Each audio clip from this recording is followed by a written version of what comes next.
Grande prazer estar aqui com os irmãos do Espaço Novo Tempo, mais uma vez, para compartilharmos a palavra de Deus. Obrigado pelo convite, a honra é toda minha de estar aqui com vocês. Uma bênção poder estar no dia do Senhor, nesse calor humano, mas refrigerado por um ótimo ar-condicionado, né? O calor humano com ar-condicionado é outro nível, né, Lincoln? Que bênção, que privilégio nós temos aqui em adorar a Deus em liberdade religiosa e participar de um projeto tão lindo, que é esse projeto da jornada de 10 dias de oração. Sábado passado, 10 horas de oração em jejum. Cada um esteve na sua igreja, na sua congregação, no lugar do Brasil, do mundo, principalmente divisão sul-americana. E hoje nós estamos aqui numa missão complexa de encerramento de uma semana tão maravilhosa. Uma época em que, nesse mundo pós-moderno, que as pessoas buscam tanto respostas rápidas, materiais, palpáveis, né? De parabenizar a nossa comunidade em toda a divisão sul-americana por buscar a consagração bíblica. 10 dias Daniel orou com seus amigos para ser livrado da morte. E Deus o revelou o sonho de Nabucodonosor. 10 dias os discípulos oraram pelo Espírito Santo. 10 dias nós estamos orando e trabalhando por muitas coisas. O foco principal são os nossos irmãos, aqueles que um dia fizeram parte do nosso meio, mas acima de tudo, nas nossas imperfeições, nas orações que fazemos, Deus vai se agradar e muito pela fé que desenvolvemos na medida em que estamos fazendo aquilo que a igreja primitiva começou. Orando e buscando a palavra de Deus. Orando e buscando. Que coisa gostosa, 5h30 da manhã, a igreja aqui reunida, né? Quem pôde vir, aproveitou muito, né, Joaci? Coisa maravilhosa. Que ideia que você me deu para eu fazer na minha comunidade também. Que ideia. Nós fizemos noites. Mas essas ideias são maravilhosas, porque buscar a Deus na primeira hora da manhã, hoje as pessoas buscam um exercício físico, não sei, estudando, mas vou buscar a fonte, vou buscar o Senhor. E quando você busca o Senhor, mesmo que você tenha motivos errados, à medida que você vai conhecê-lo, Deus amorosamente vai aprendendo você a fazer os motivos corretos nas orações. Você pode ter vindo aqui por uma razão muito específica. E Deus não vai desconsiderar o seu pedido e a sua necessidade. Mas Ele sabe o motivo principal que você precisa. Ele vai ouvir, já está ouvindo, já te ouviu, te acompanhou até aqui, ou está te acompanhando, você que está aqui online, ao vivo. E Ele vai agora começar a trabalhar o teu coração para que você crie um relacionamento tão próximo com Ele que você vai saber pedir melhor do que você pedia. E você vai entender o que é estar satisfeito no Senhor, o que é estar sendo cuidado pelo Senhor, o que é ter segurança no Senhor. Eu não vou usar um material diferente hoje aqui, mas eu queria projetar o primeiro slide aqui, que o primeiro slide ele tem como título Encontros e Reencontros, um material maravilhoso que está online para todos. E a própria história que foi colocada aqui é uma história de fé e confiança que eu começo compartilhando com vocês. A história de um garoto que estava viajando de avião. E eu me identifiquei muito com essa história. Há uns 30 e poucos anos atrás, eu estava viajando com a família para uma festa de família para Curitiba, lá em 78, 79 foi isso daí. A gente estava indo de São Paulo, Congonhas, para Curitiba. Vamos de Transbrasil. Eu me lembrei dessa história, exatamente o que aconteceu comigo. Eu e meu irmão pequenininho, né? Eu e o Walter, né? Diferença de idade. Eu com os meus 5 aninhos, Walter com 3. Mas eu me lembro muito bem, eu com 5 anos, eu tenho uma boa memória de algumas coisas que marcaram. O avião pegou turbulência para Curitiba. E o avião balançava, tremia, né? E, para mim, foi uma diversão total. A gente ficava, no avião. E minha mãe morrendo de medo, meus avós, todo mundo ali, e a gente dando risada, naquela confiança. Por quê? Meu pai não era o piloto, mas meu pai e minha mãe estavam ali, e para nós estava maravilhoso. O avião era muito divertido, porque o avião faz tudo isso. Eu falei, quero voar de novo de avião. Porque o avião balança, ele faz uns movimentos, afiando a barriga, coisa boa. Por isso que eu gosto de andar de avião. E você sabe que turbulência não derruba avião. Mas eu estava numa confiança, numa tranquilidade, Joaci, que eu falei assim, nossa, quero fazer isso de novo. É mais ou menos assim que acontece na nossa vida. Nós estamos vivendo num mundo em que você pode estar passando por turbulências ou vendo coisas muito assustadoras, mas quando você percebe que Deus, o seu Pai, Ele é o piloto do avião da sua vida, Ele administra as coisas do mundo, você não vai ter medo. É igual aquela música americana, Ele tem o mundo todo nas suas mãos. Para que você temer? Eu quero aqui trabalhar, e a proposta de nós trabalharmos aqui, são textos conhecidos que mostram desse Deus poderoso que controla, que está por dentro de tudo. Lucas capítulo 15. Encontramos 3 importantes parábolas que mostram os 3 tipos de pessoas que vivem nesse planeta. Jesus Cristo realmente nunca teve igual, nunca haverá igual, e até alguém uma vez escreveu, se Jesus Cristo é fruto da ficção, da ideia de um autor, então foi o próprio Jesus que escreveu sobre ele. Ninguém teria capacidade e genialidade para escrever o que Jesus escreveu. Porque Jesus é um divisor de águas na história, ele divide a história antes de Cristo e depois de Cristo, ele divide a sua vida, quer você o aceite ou não, você nasceu depois de Jesus. Antigamente nos cartórios lavrava-se uma escritura e falava aos 1900 e tantos anos do nascimento do nosso Senhor Jesus Cristo. Por quê? Porque a história é assim. Os ateus tentaram fazer isso, a União Soviética tentou fazer um calendário, a Coreia do Norte tem um calendário próprio, baseado no nascimento dos seus governantes. As antigas cronologias históricas, inclusive quando você estuda a Bíblia, você consegue ver a história através das cronologias reais. Daí você junta quando um rei nasce, quando o outro ascende ao trono, daí você começa a juntar ali um período com o outro, daí você chega, estamos ali agora no tempo certo. Mas os homens tentaram marcar a história para serem a referência, no entanto, a referência é Jesus Cristo. Jesus Cristo é referência para tudo e nas verdades que ele escreve, as 3 parábolas de Lucas capítulo 15 são parábolas assim fenomenais. Nunca é demais e nunca se engane, quando você trabalha com redundâncias em temas bíblicos repetitivos, você está sendo agraciado porque sempre você virá um outro ângulo, sobre uma nova lição você vai extrair. O que nós muitas vezes nos chateamos ou nos impressionamos é que podemos ver às vezes alguém falando de forma totalmente leviana ou o receptor não estar totalmente pronto para receber a profundidade da mensagem. Mas a palavra de Deus é maravilhosa porque o pecado entrou na vida humana causando um estrago terrível, levando o ser humano a uma vida longe de Deus e trazendo dor, medo, angústia, separações, doenças e finalmente a morte. Nós sabemos disso. E Jesus, através das parábolas, mostra a real situação do homem e mostra, sobretudo, o plano de Deus para resgatar e salvar, conduzindo cada um de nós de volta aos braços do Pai e ao reino de Deus. Nós precisamos constantemente dessa redundância de pensamentos. O pecado existe, estou nesse mundo, eu preciso de Jesus, eu preciso me consagrar, eu preciso trabalhar constantemente a minha vida, porque senão não vou conseguir, não vou entender. E em Lucas capítulo 15, eu não vou ler, vou deixar, como eu sempre falo, lição de casa, mas Lucas capítulo 15 trabalha um contexto de 3 parábolas, e Jesus, assim, ele com uma tacada só, ele acerta 3 alvos. Ele consegue abranger toda a humanidade, toda a condição humana, e todas as desculpas ou escusas que alguém possa argumentar. A primeira parábola famosa é a da ovelha perdida, coisa linda esse bichinho aqui. A primeira parábola da ovelha perdida está em Lucas 15, de 3 a 7. Né? Na sequência, a parábola da dracma perdida, em Lucas, de 8 a 10. E na sequência, aquela que é das mais famosas, do filho pródigo. E a pergunta que nós vamos começar, o que você é hoje dentro dessa parábola? Que em contexto na sua vida você passou ou que você se encontra hoje?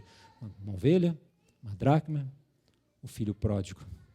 O contexto de Lucas capítulo 15 também é muito interessante, não podemos deixar de falar, que Jesus em Lucas capítulo 15, ele estava sendo acusado, nos capítulos iniciais, pelos judeus, os fariseus e os escribas, porque Jesus, ele estava com publicanos e pecadores, ele se aproximava. E eles o acusaram que ele come e recebe pecadores, publicanos. Então, assim, a grande acusação de Jesus para esses povos de sua época era que Jesus era uma pessoa que ele desfigurava a religião judaica. Isso é uma coisa muito interessante porque, queridos, eu quero deixar bem claro para vocês que no conceito da religião, quando Jesus veio a este mundo, Deus, ele precisava que você se transformasse para ele aceitá-lo.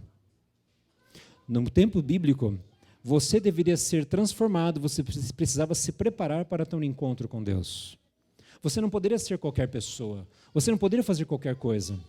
E o indicativo disso era o ser, era o fazer. Então, as obras eram muito relevantes para a compreensão dos escribas e fariseus.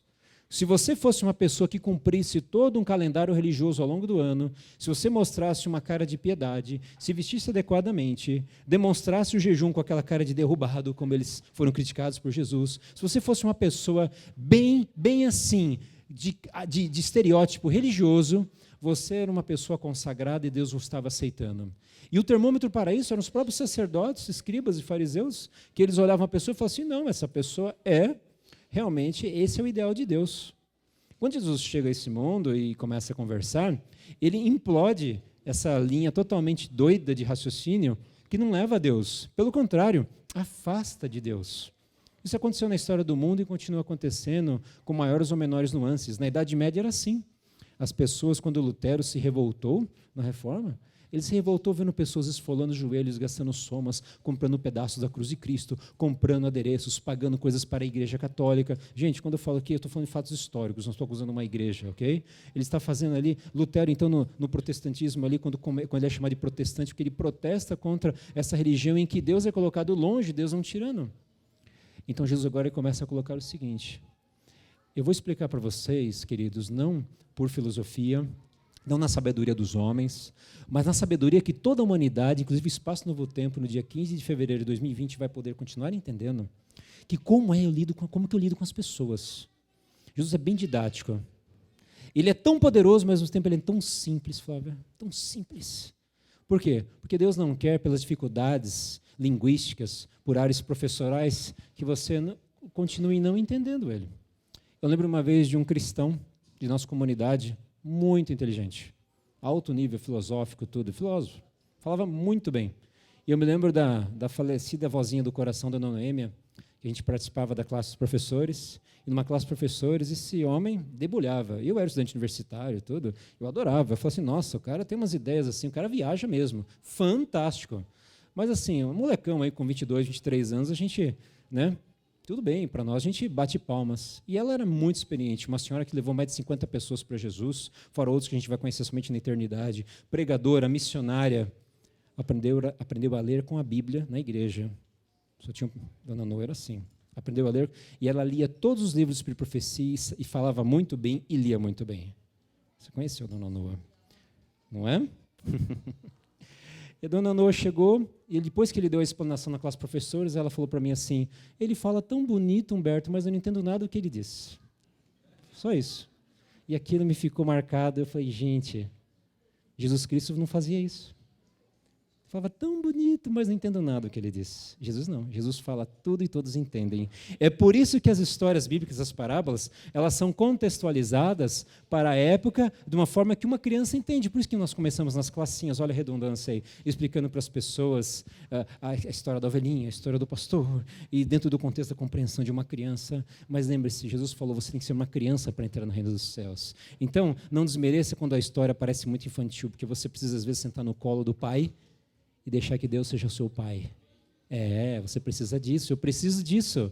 Quem é a ovelha perdida e quem é o pastor? Olha, vale a pena a gente ler, se você está com a Bíblia. Eu não estou preocupado com o tempo, apesar que hoje não é dia de jejum, não é dia de juntar panelas, né? Se fosse dia de jejum, podíamos ir até as 2h pregando aqui. Mas vamos lá. 15:3. Então, Lucas capítulo 15, versículo 3. Então, lhes propôs Jesus essa parábola, qual dentre vós um homem que possuindo 100 ovelhas e perdendo uma delas não deixa no deserto as 99 e vai em busca da que se perdeu até encontrá-la? Achando-a, põe-na sobre os ombros cheio de júbilo e vindo para casa reúne os amigos e vizinhos dizendo-lhes, alegrai-vos comigo porque já achei a minha ovelha perdida. Digo-vos que assim haverá maior júbilo no céu por um pecador que se arrepende do que por 99 justos que não necessitam de arrependimento. Aqui Jesus, então, colocou assim a ovelha perdida, que é aquela que sabe que está perdida, porque ele não sabe o caminho. Por quê? A ovelha é um animal muito simples, e você conhece, na região agrícola ali, agropecuária da Judéia, Jesus tinha todo cenário para poder explicar. Nós somos como ovelhas. Nós andamos, quando percebemos, eu não sei mais voltar. Diferente do gato, né? O gato volta, assim, quilômetros de distância da casa dele. Mas aqui é a ovelha. A ovelha é um animal simples, que não reclama, confia plenamente, confia no pastor, mas a ovelha é um animal que, se perder 10 graus aí do seu rumo, ela já está perdida. Se colocar uma pedra na frente da ovelha, a ovelha já acha que o caminho é outro, já não sabe voltar. Ela não tem uma certa inteligência situacional para saber onde ela está. Ela caminha, entra no buraco literalmente da vida e não sabe voltar. Então, quando Jesus coloca a ovelha, ele coloca assim: vocês, seres humanos, muitas vezes se assemelham a uma ovelha. Então, aqui tem um primeiro tipo de personalidade. Muitas vezes nós somos como ovelhas. Nós achamos que sabemos onde estamos indo. Nós achamos que estamos no caminho correto. E como a ovelhinha vai comendo uma graminha aqui, vai pegando uma coisinha mais gostosa ali, daqui a pouco eu estou na beira do precipício, eu posso até cair no precipício, ou eu me vejo acuado por animais que querem me devorar, lobos vorazes e outras coisas mais. Jesus coloca, então, essa situação muito bem clara de que a ovelha, ela tem noção que está fora, mas não sabe voltar. Isso acontece com muita gente. É por isso que nós nunca podemos criticar uma pessoa na situação que ela se encontra, em qualquer situação. Não adianta você olhar para uma pessoa e querer achar que ela pode fazer isso, você fazendo ela se colocar no seu lugar. Porque você pode aprender a se colocar no lugar do outro, que é mais difícil. Mas o outro se colocar no seu lugar é impossível. É impossível. Eu não sei o entorno, eu não sei as condições econômicas, sociais, as condições espirituais, não sei o que passa na cabeça de uma pessoa. É por isso que quando os pais falam para os filhos, para os filhos mais jovens ou adolescentes, eu sou pai de adolescente, atenção, cuidado, porque nós conhecemos já esse caminho, já passamos por essa avenida. A ovelha não sabe. E na representação da ovelha, ele também coloca que o nosso planeta, de todos os planetas que existem no universo, apenas a Terra pecou. E podemos colocar aqui a Terra como a ovelha também, o mundo todo. Como que eu vou voltar? Quantas pessoas hoje estão buscando a Jesus através de sites, redes sociais, e nós estamos sendo surpreendidos a cada dia com respostas às orações, pessoas entrando em nossos meios e falando assim: eu entrei aqui, daqui não saio, porque eu ouvi a palavra, Deus falou comigo, e eu ouvi uma voz, era a voz do Espírito Santo, ele não sabe que voz é essa, mas Deus falou assim: não é por aqui. A pessoa ia às vezes morrer, entrar no lugar, e Deus tirou ela dali e falou assim: alguma coisa me falou, não é alguma coisa, é alguém, é o Deus pessoal que nós adoramos. Por isso que o pastor, a parábola é Jesus, que veio aqui dar a vida para resgatar você e a mim. Esse é nosso Senhor Salvador Jesus Cristo. Veio fazer o quê? Veio também para resgatar a terra e transformá-la em uma nova terra. Portanto, Jesus coloca na primeira ideia, na parábola da ovelha, de que há pessoas que não sabem o caminho de volta. E nesse momento você tem que estender a mão, tem que buscar. Você sabe que funciona muitas vezes buscar alguém na rua para entrar na igreja? Eu vou falar aqui, eu posso falar até na mídia, porque esse meu amigo do coração sabe disso. Há uns, não sei quantos anos faz, mas o meu amigo Edson Bicudo, ele estava vindo, acho que do tênis, sei lá. Ele estava todo boizão. Se ele não vai ver agora que está assistindo outra igreja, mas ele dá risada. Ele estava todo boizão, bonitão, assim, chegou na igreja, mas ele contou que muito tempo ele estava zapeando pela televisão e TV Novo Tempo estava ali mexendo com ele, Espírito Santo. E num dia de oração e jejum, ele foi na igreja mais próxima do consultório dele, que era a igreja central, ali no bairro São Dimas. E quando ele chegou, ele olhou e falou assim: não tem coragem, esses caras de terno, tudo bonito, eu de shorts, não vou entrar. Mas eu não pensei duas vezes, Celso, Joaci. Cheguei e fui Lincoln, e busquei o rapaz. Falei: vem cá. Ele queria ficar, mas eu falei assim: mas eu não estou em vestes dignas como vocês. Falei assim: não tem problema, você veio porque Deus te chamou. E falamos muitas coisas para ele. Nunca mais saiu. Nunca mais saiu. Então, muitas vezes, a mão que você estende é a oração que você fez ao longo desses 10 dias. Pensa que não, mas tem que pedir com fé, nada duvidando. E nosso trabalho são pessoas, ser humano. Jesus morreu por mim e eu, por gratidão, tenho que fazer pelo meu próximo. É por isso que os ministérios da igreja não são para você trabalhar na igreja. Totalmente equivocado esse pensamento. Os ministérios da igreja representam sua gratidão pelo que Deus fez para você, que é impagável. Então isso me faz pensar, sabe, quais os limites para eu poder resgatar alguém? O que me impede? Nada, basta eu fazer. Diferentemente, por exemplo, com a questão da dracma. Quem é a dracma perdida? Lucas 15, versículo 8, vamos ler então? Ou qual é a mulher que, tendo 10 dracmas, se perder uma, não acende a candeia, varre a casa e procura diligentemente até encontrá-la? E, tendo achado, reúne as amigas e vizinhas, dizendo: alegrai-vos comigo, porque achei a dracma que eu tinha perdido. Eu vos afirmo que, de igual modo, há júbilo diante dos anjos de Deus por um pecador que se arrepende. A dracma é diferente da ovelha, Porque a dracma, por ser um objeto inanimado, significa, eu não sei o que eu sou. No tocante desse negócio de Bíblia, de igreja, eu perdido? É quando você chega para um cara, por exemplo, sem querer aqui colocar um estereótipo, que isso é muito ruim e não está certo, mas chega uma pessoa que não tem nada a ver com o seu perfil religioso, e você fala, você está perdido, o cara vai olhar para você e falar assim, meu, está tudo bem com você? Ele vai falar. Vai ficar até uma coisa cômica. Porque como você vai ser despertado que você está perdido? Você vai chegar para um cara, por exemplo, que ele está na flor da sua idade, fazendo tudo, levando a vida numa boa. Aí eu quero falar assim, no contextualização de jovens. O cara, às vezes, infelizmente, está tomando droga, está fazendo tudo que o mundo permite, está curtindo a vida, como Satanás quer que as pessoas curtam. Vai chegar para o cara e falar, você está perdido? Eu sei, no fundo, que todo mundo que está nesse mundo tem um certo incômodo, porque Deus não deixa chamar ninguém. Eu sei. Eu sei que Deus está incomodando esses corações hoje. Por isso nós devemos fazer um ministério e trabalhar. Eu sei. Porque no fundo, nós temos dentro de nós como se fosse um tabuleiro de quebra-cabeça, uma peça que falta ser encaixada na existência humana, que não tem ninguém que preencha aquilo. E é só Jesus que pode entrar ali e preencher isso que a gente chama de vazio. É só Jesus que pode responder para você as respostas mais difíceis.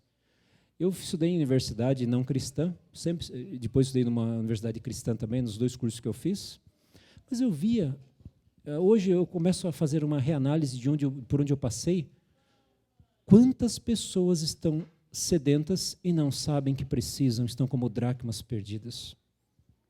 Eu me lembro quando o pastor Bulhão lançou nos idos de 1987, 89, o livro Conhecer Jesus é Tudo. E ele lançou uma frase que impactou a igreja, e muitos usaram esse livro para pregar na igreja, e estava correto. É possível estar perdido dentro da igreja? Bulhão escreveu sobre isso. E Bulhão colocou isso sobre experiências que ele teve com os jovens e outras coisas mais que ele deixou ali registrado, para explicar que nós devemos tomar certo cuidado, porque não são essas paredes que vão levar você para a salvação. Mas é quando você tem consciência situacional da sua relação com Deus, de quem você é, do que você foi e para onde você quer ir. Lembre-se, tudo na Bíblia é você que escolhe. Por mais que Deus seja aquele melhor vendedor de ideias, né? O melhor apresentador do produto que não existe em nenhum lugar do universo, porque é o céu, a reconexão com Ele, viver a eternidade com Ele. Por mais que Jesus possa fazer tudo, o Espírito Santo trabalhe com você, você ainda é que vai tomar a decisão. Você é o que vai tomar a decisão da sua vida. Queridos, não é fácil no mundo de hoje, mas a dracma, como pessoas dentro da própria casa, dentro da igreja, podemos estar nessa situação. E pelo fato de estarmos dentro da igreja, então, não sabemos que estamos perdidos. Como que pode acontecer isso? Simples. Repetição litúrgica, religião de fachada, práticas reiteradas, sem nada no coração. Hora de ajoelhar, hora de levantar. Tem gente que faz mecanicamente tudo isso. Eu não estou criticando o A, B ou C, porque a gente não tem isso. Mas é para você olhar para você. Você está falando de coração ou está fazendo o que tem que fazer? Isso é para você olhar para você. E não é também para você pensar assim, já que eu não faço, não quero mais estar junto. Não. Já que você não faz, você está sendo chamado, despertado. Senhor, por favor, eu quero amar mais as coisas da sua casa. Oh, como eu amo a tua lei, como eu amo estar nos atos do Senhor, diz o salmista. Como eu amo as coisas de Deus. Como as coisas de Deus me agradam, como eu me amo fazer 10 horas de oração e jejum, como eu amo ficar, tirando as reuniões administrativas, são chatas mesmo, né, que eu não gosto disso, e não deveria ser no sábado, mas como eu amo nas coisas de Deus, a palavra de Deus sendo estudada, estudo bíblico, aí sim, aí pode me chamar, chama para a reunião, estou fora, eu fujo. Olha, estou dando um mau exemplo aqui, mas a gente precisa repensar algumas coisas só, né? Repensar, não é para mudar, é para repensar. Nós temos que ser menos administradores e mais pregadores do Evangelho, né? E por isso que vai fazer muito bem para a gente. Eu tenho uma carga muito pesada, tenho família, tenho trabalho, sou ancião como muitos que são anciãos aqui, e muitas vezes nós somos cobrados em situações, por exemplo, que nós temos que repensar isso, porque o Evangelho é muito lindo. Jesus é maravilhoso, a palavra de Deus é densa, tem cheia de maravilhas que eu não posso agora me perder por conta de detalhes que às vezes os homens criam. Vocês me entendem muito bem o que eu quero dizer. Queridos, nós temos que caminhar. Mas a terceira parábola é a mais conhecida. é a parábola do filho pródigo. Essa é aquela que as pessoas gostam de pregar, a gente prega, dá para desbravador, para voz dos juvenis, as crianças, e realmente temos que aprender essa história. Quem é o filho pródigo? Vamos então aqui ler, antes de mais nada, Lucas 15, versículo 11. Continuou, certo homem tinha 2 filhos, o mais moço deles disse ao pai, pai, dá-me a parte dos bens que me cabe, e lhes repartiu os haveres. Ok, passados não muitos dias, o filho mais moço, juntando tudo que era seu, partiu para uma terra distante, e lá dissipou todos os seus bens, vivendo dissolutamente. Depois de ter consumido tudo, sobreveio àquele país uma grande fome, e ele começou a passar necessidade. Então ele foi e se agregou a um dos cidadãos daquela terra, e este o mandou para os seus campos a guardar porcos. Ali desejava ele fartar-se das alfarrobas que os porcos comiam, mas ninguém lhe dava nada. Então, caindo em si, disse, quantos trabalhadores de meu pai têm pão com fartura, e eu aqui morro de fome. Levantar-me-ei, irei ter com meu pai, e lhe direi, pai, pequei contra o céu e diante de ti. Paremos por aqui. Olha só, muito obrigado pela projeção. O filho pródigo dos 3 é aquele que sabe que está perdido, sabe o caminho, conhece a igreja, sabe o endereço, mas não tem força. Esse é o filho pródigo. O filho pródigo é aquele que infringiu todas as regras. Vamos combinar assim. É aquele que fala assim, para mim não tem mais chance. Eu estou perdido na vida. Eu sou pau torto, vou morrer torto. Notícia antes que você vá embora no final do sermão. Não existe essa frase no reino de Deus. Não existe pau torto morrendo torto. Se você estender os seus braços para Jesus, ouvir a voz do Espírito Santo, você pode até pensar como filho pródigo, mas você não vai terminar cuidando de porcos e comendo alfarrobas de porcos. Isso nunca vai acontecer com o Filho de Deus, aquele que ouve a voz de Deus. O filho pródigo é um nome que foi dado porque pródigo é aquele que dissipa seu patrimônio. Pródigo é aquele que não sabe cuidar do que tem. Até na lei civil tem isso daí. Se você tem alguém na casa que gasta muito dinheiro, você pode interditá-lo e falar assim, não vai mais administrar o dinheiro, senão você vai ficar pobre. Tá? Não é para ninguém brigar aqui na igreja com isso, tá bom? Só estou falando que isso está na lei. Isso já existia nas legislações antigas, por quê? Porque uma pessoa que não cuida bem do seu patrimônio, ele é um problema para a sociedade, porque a família vai passar fome e a sociedade depois vai ter que cuidar dessa pessoa. Por isso que cuidar dos bens é uma necessidade e também é uma questão de senso, e por isso que Jesus usou esse contexto. Mas o filho pródigo, ele dissipou os seus bens, o antecedente a isso é uma coisa muito mais séria. Ele pede a herança antecipada a um pai vivo. Ele ofende a seu pai de todas as maneiras. Ele fala com o seu pai de uma forma que ninguém falaria, ainda mais nos tempos bíblicos. Se você chegar para o seu pai e falar assim, eu quero a parte da casa que você tem, você ofende muito seu pai. A lei nem vai te autorizar isso, antecipar a herança. Ele é proibido pela lei. Nos tempos bíblicos, isso era caso de deserdar até o ponto, nunca mais tenho esse filho. O que um pai faria numa situação dessa se não fosse cristão? Esse filho morreu para mim. Tem famílias que fazem assim. Aquela pessoa, o que a pessoa diz quando está com muita mágoa? Morreu para mim. Esse filho fez uma coisa que ele infringiu todas as regras possíveis, e por isso que nessa história, Jesus coloca elementos totalmente improváveis para colocar o provável no final. Jesus coloca o filho mais novo na vida israelita, segundo a lei mosaica, lá em Deuteronômio, a herança ela era dobrada para o mais velho. Ah, que coisa injusta. Gente, estou falando de coisa de 4.000 anos atrás. O filho mais velho recebia a herança em dobro, porque havia uma necessidade de preservação do clã. E a preservação do clã era com o filho mais velho. Por isso que ele recebia mais. Ele era o primogênito. Por isso que a primogenitura foi muito criticada, a atitude de Esaú, quando ele fez aquilo com a sua primogenitura. Porque a primogenitura, além de ser uma responsabilidade social, uma responsabilidade divina, um dom de Deus. Foi uma lei que Deus instituiu pelo próprio povo israelita. E nesse contexto, então, esse filho mata o pai, entre aspas, ele fala assim, não quero mais, e vai embora, para dissipar os seus bens. Isso significa total desrespeito, e eu não quero saber mais das coisas de Deus, e foi assim que ele quis dizer, e no contexto significa, muitos seres humanos conhecem a Deus, um dia abandonam a Deus, fazem coisas terríveis, ofendem a Deus, falam coisas, às vezes, quando até abandonam a igreja. Gente, eu não fico triste com isso. Eu fico triste, às vezes, com uma pessoa quando às vezes abandona os caminhos de Deus, às vezes ela fala umas coisas posta porque ela está revoltada, ela não está bem com ela mesma. Às vezes você pode ver uma pessoa que está cantando, outro dia ela começa a colocar umas coisas, mas o que aconteceu? Um dia está cantando gospel, outro dia está no rock metal, no black metal, não sei lá. Eu já vi gente fazendo isso. Todos esses contextos significam que Jesus sabe das nossas variâncias.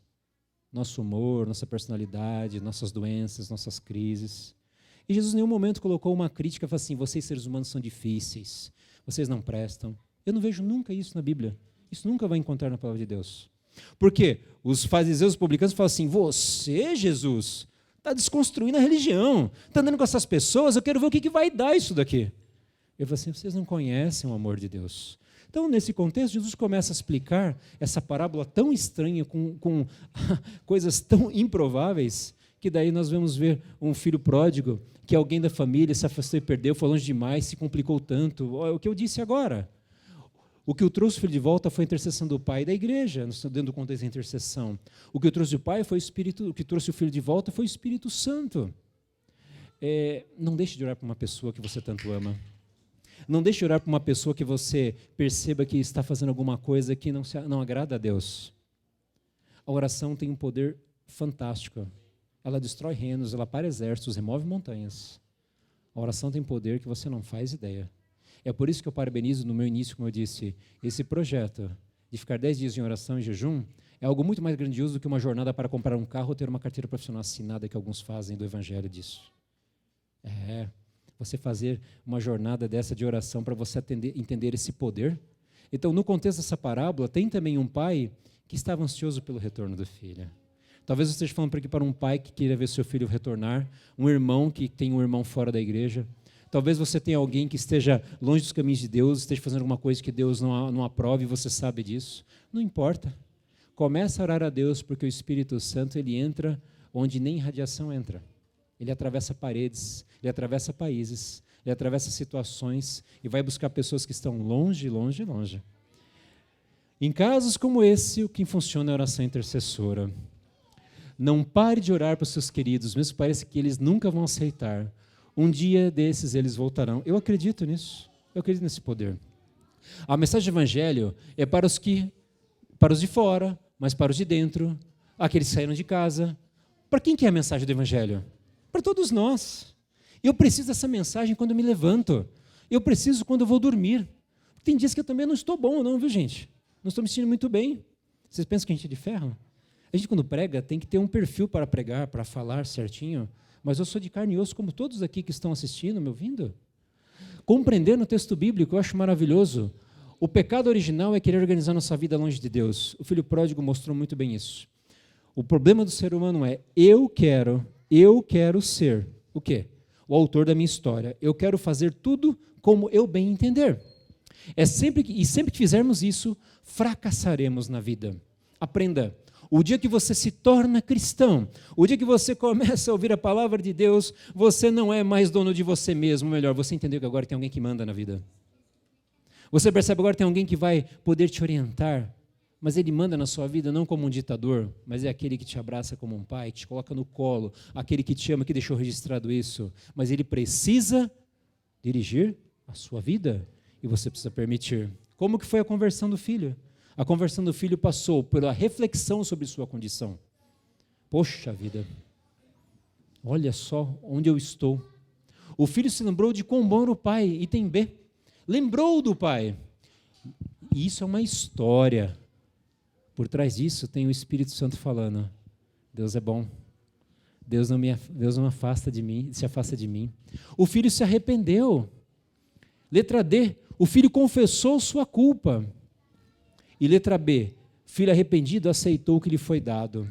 Querem ver? Vamos acompanhar aqui então, versículo 17. Lucas 15, versículo 17.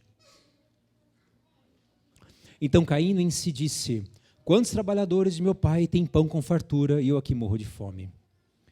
Esperem para pensar que ele não pensou nos filhos, ele falou assim, os trabalhadores. O pai não era um pai injusto, porque o pai não tinha escravos, tinha trabalhadores. O pai não era um senhor opressor, era uma pessoa tão boa que até sendo um funcionário do pai, ia ser melhor do que ele estava experimentando no mundão. 18. Levantar-me-ei, irei ter com meu pai, que lhe direi, pai, pequei contra o céu diante de ti. Atitude, percebeu? Atitude, vou me levantar e vou até o pai. 19, já não sou digno de ser chamado seu filho. Ele confessou os pecados e se rendeu totalmente a Deus. Trata-me como um dos seus trabalhadores. Humildade plena total. Para quem saiu pedindo metade da herança e agora fala, Senhor, eu quero ser um trabalhador. Pai, eu quero ser um servo teu. 20, e levantando-se foi para o seu pai. Vinha ele ainda longe quando seu pai o avistou e, compadecido dele, correndo, o abraçou e beijou. E o filho lhe disse, pai, pequei contra o céu e diante de ti já não sou digno de ser chamado teu filho. Paremos por aqui. Esse comportamento do filho, ele deve ser o comportamento que passa pela nossa vida. Se você pecou, peça perdão a Deus. Deus dará o perdão que você precisa. Muitas pessoas estão morrendo pela falta de paz de espírito. Paz de espírito é aquele incômodo emocional. E as pessoas tentam compensar a falta de paz de espírito com o quê? Com os prazeres. E os prazeres abrem um leque de um monte de coisa. Pensa o que é prazer, já falei no início. Pensam também com o consumismo, que também faz parte dos prazeres, o materialismo moderno, ou os relacionamentos frugais com as pessoas. O que devemos fazer? Romanos 3:23, todos pecaram e carecem da glória de Deus.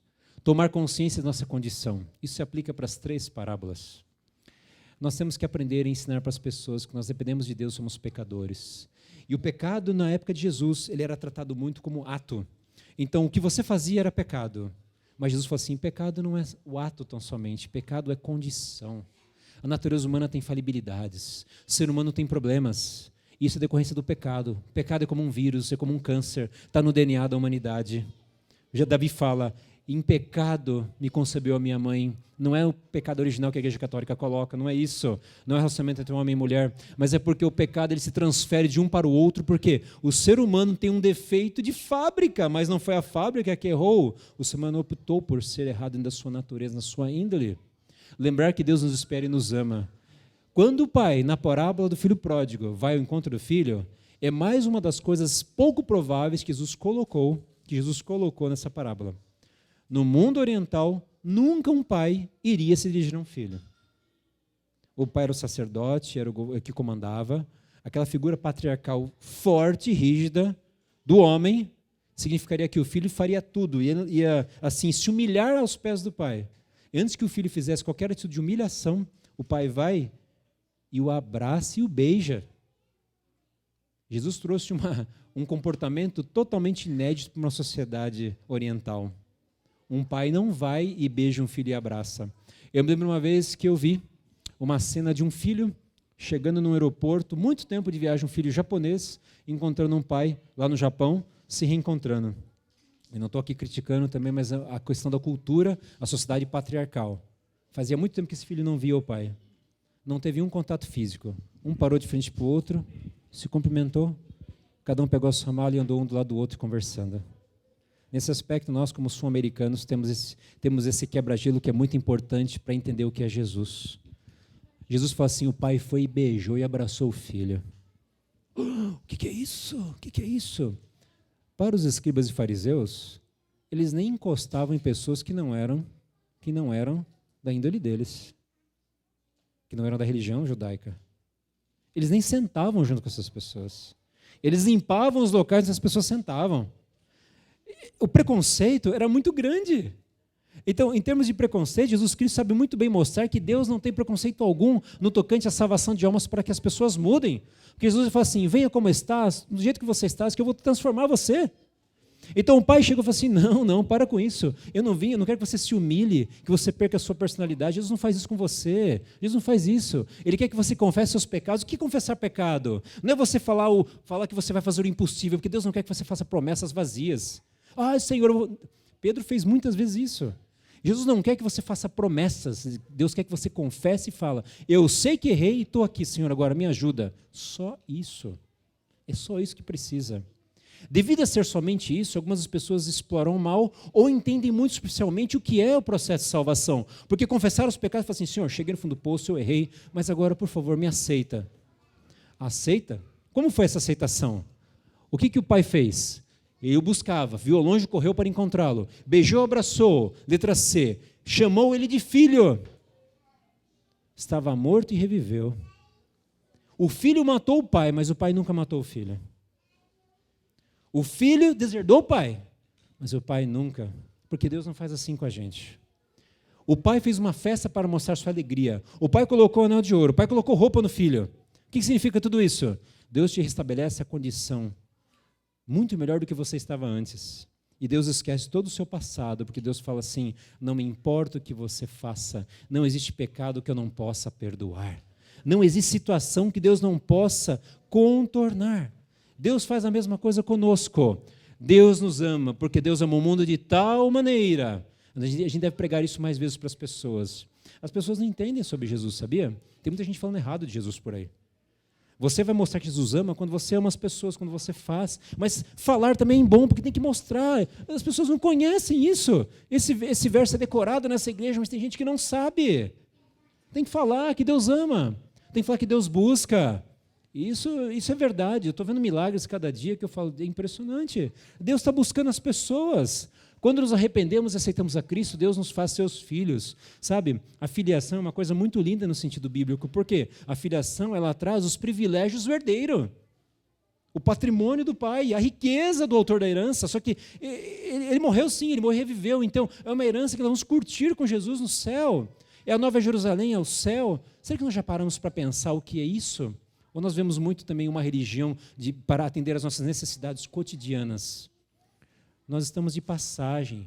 Precisamos fazer com que a nossa vida seja uma festa espiritual. Os anjos de Deus cantam no céu por todos os pecadores que se arrependem. Percebam que nas 3 parábolas, Jesus fala que houve regozijo. Nas 3 parábolas. Às vezes tem gente que é muito racional ou ainda não é espiritual e fala assim, nossa, fizemos uma festa, um batismo.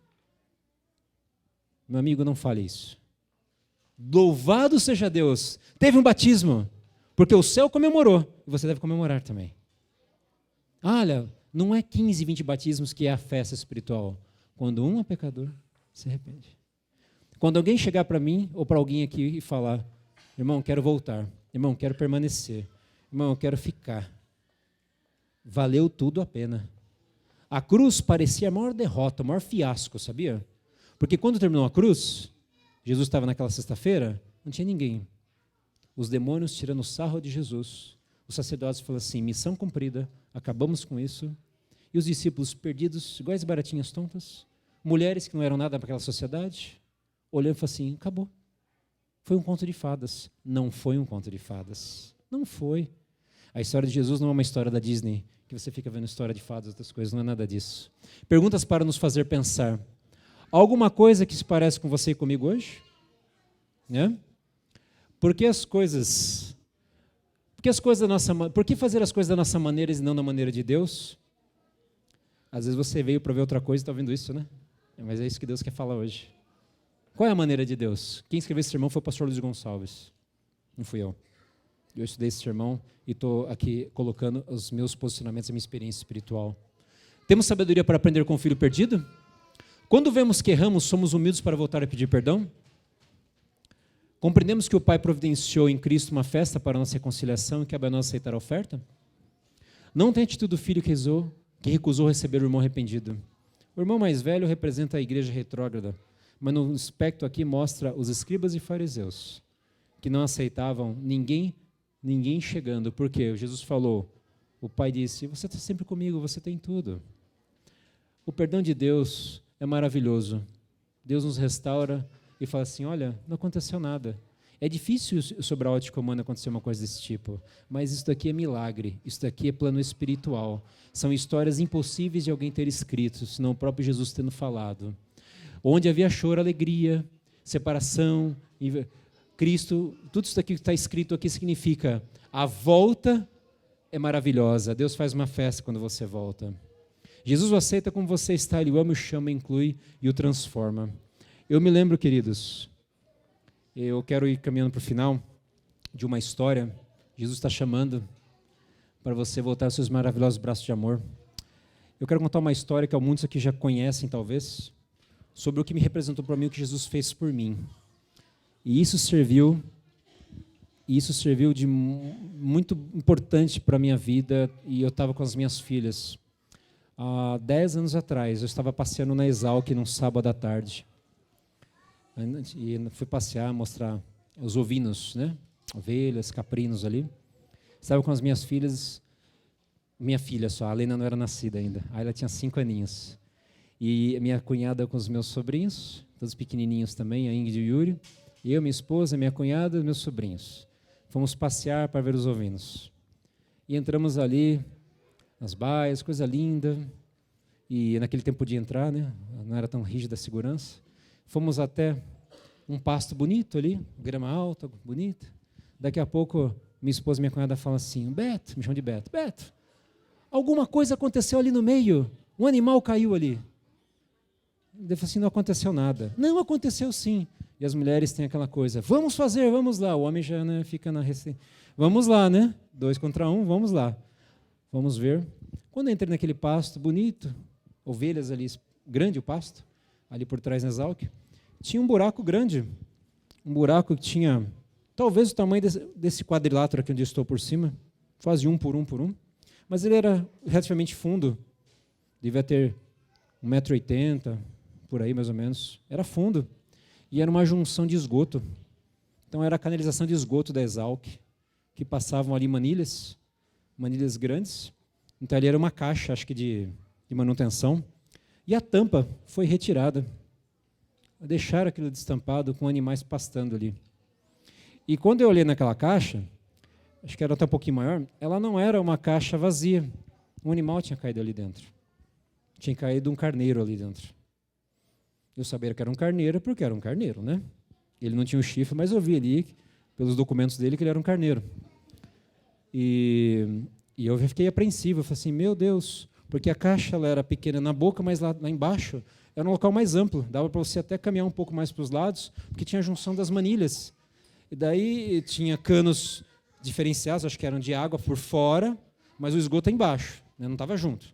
Então eu olhei assim, vi aquele animal com os pés no esgoto ali, e ele estava ali todo apertado, era um animal grande, pesado, e as mulheres falaram exatamente aquilo que vocês imaginam.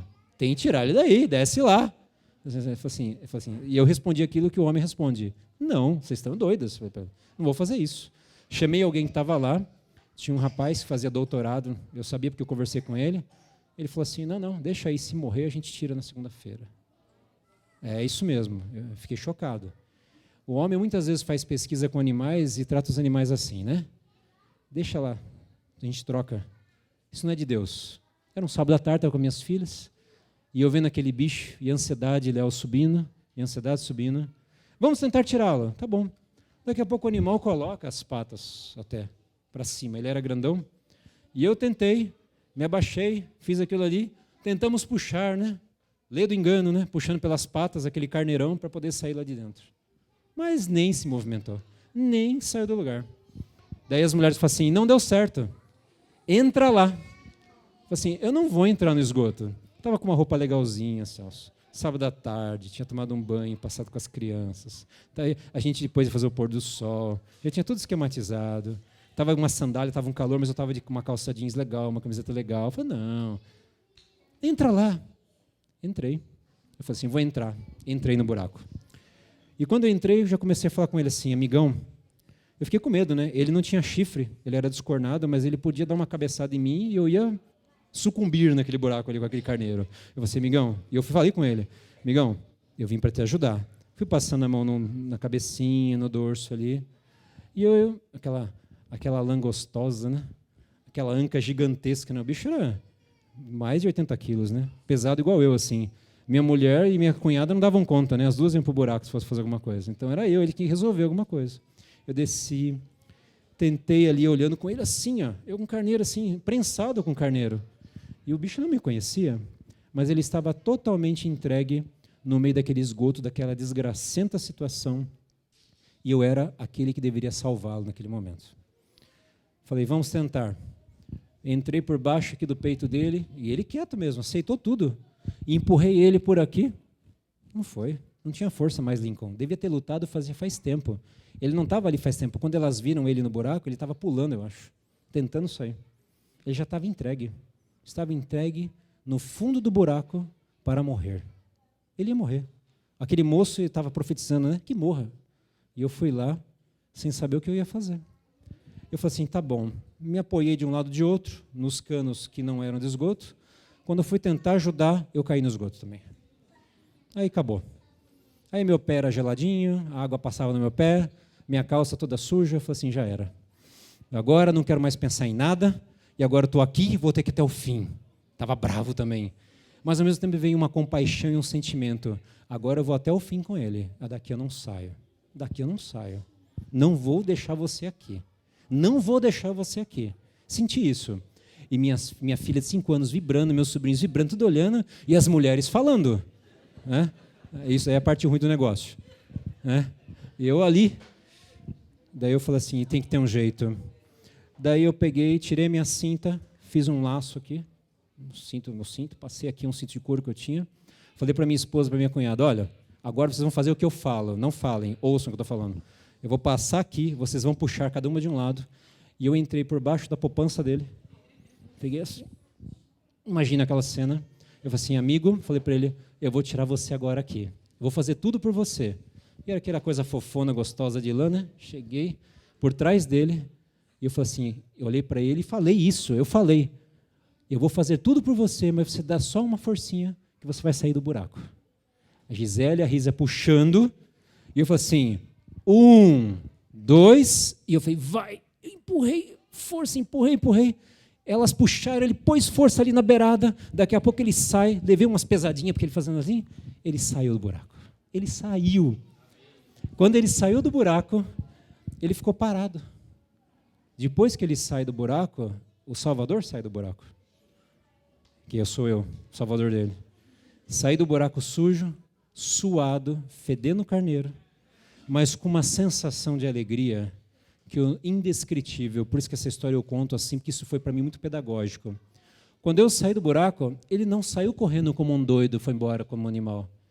Ele estava parado, ele olhou assim para mim, tipo, muito obrigado. E ele saiu calmo para terminar a vidinha dele tranquila naquele sábado à tarde. Queridos, quando eu vi aquele buraco, aquele esgoto, aquele lodo que eu passei, me lembrei do Senhor Jesus. Filipenses 2, 5 a 11 fala, Jesus veio suportar as piores coisas por você e por mim. Jesus entrou, experimentou o esgoto, o lixo da humanidade. Ele experimentou tudo o que possa imaginar de ruim nesse mundo, por mim e por você, que estávamos num buraco que nunca sairíamos. E ele continua tirando pessoas desses buracos, porque ele é o único que pode resgatar do esgoto toda a humanidade. Toda a humanidade. É o único. Não é um exército, não é uma ideologia política, não é um pensador. Só Jesus Cristo. E com essa história do carneiro, eu encerro dizendo o seguinte, onde você está hoje nessa história? Tomara que não estejamos nenhuma delas, não importa. Não importa o quão longe você tenha ido, não importa. É o que está escrito aqui. Venha até Jesus. Hoje é o dia de voltar, é o dia de recomeçar, é o dia de começar porque é a festa. Busque a Deus e Deus vai te salvar. Que Deus abençoe a todos, tenham todos um ótimo sábado. Eu queria terminar com uma oração. Vamos colocar em pé?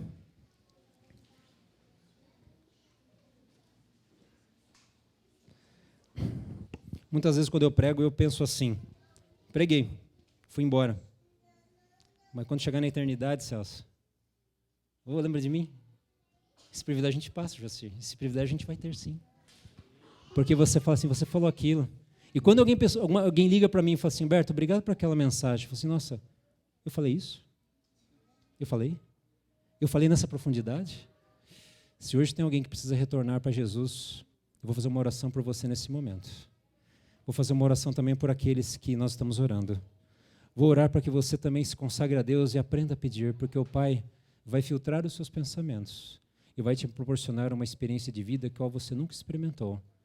Porque no final desses 10 dias, que sejam como os 10 dias dos discípulos, que o Pentecostes venha, que Jesus volte. Vamos orar. Pai de amor, eu estou aqui nessa manhã, já é começo de tarde, terminando essa mensagem que o nome do Senhor seja exaltado tão somente. Eu venho aqui trazer as contribuições do que eu experimentei na minha vida, para poder mostrar, no pouquinho que eu já conheço de Ti, ó Deus, que vale muito a pena seguir os Teus caminhos. Como é bom ser do Senhor.